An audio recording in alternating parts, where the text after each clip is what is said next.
जलंधर पत्नी वृंदा अत्यंत पवित्रता स्त्री थी। उसने पवित्र धर्म शक्ति के कारण जलंधर ना तो मारा ना पराजित होता है। इसलिए जलंधर का नाश करने के लिए वृंदा ने पतिव्रत धर्म भंग करना आवश्यक समझा।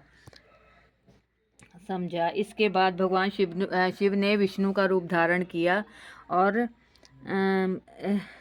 वृंदा भ्रमण करने चले गई। भगवान विष्णु के साथ राक्षस नहीं पहुंचे, जिसके कारण वृंदा भयभीत हो उठी। फिर भगवान विष्णु ऋषि के रूप में उसने वृंदा के सामने पल में दोनों भस्म कर दिया। इसके बाद वृंदा ने कैलाश पर्वत पर महादेव के साथ युद्ध कर रहे थे पति जलंधर के बारे में पूछा। ऋषि ने मायाजाल बानर प्रकट किया। बानर के हाथ में जलंधर का सिर और धड़ था।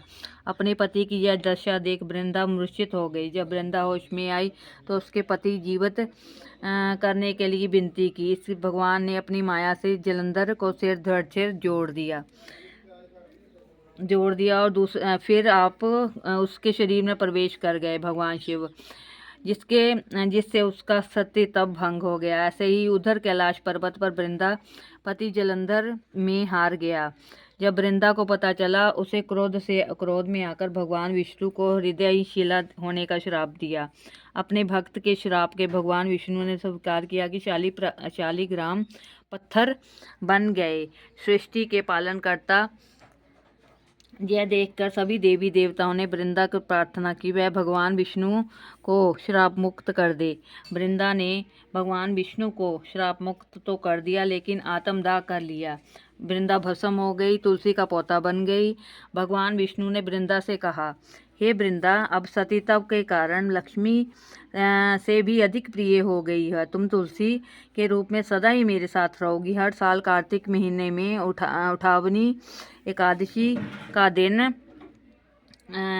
तुलसी विवाह का रूप में मनाया जाएगा। भगवान विष्णु ने वरदान दिया, जो मनुष्य मेरे शालिग्राम रूप के साथ तुलसी विवाह करेगा, इस लोक से परलोक तक विपुल यश प्राप्त करेगा।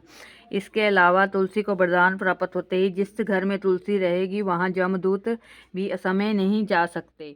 मृत्यु समय प्राण मंजरी रहित तुलसी और गंगा जल से रखकर निकल जाते हैं। जब पापों से मुक्त होकर वैकुंठ धाम प्राप्त हो, जो मनुष्य तुलसी से आंवले की छाया में पितरों का श्राद्ध करता है, मोक्ष की प्राप्ति हो जाती है।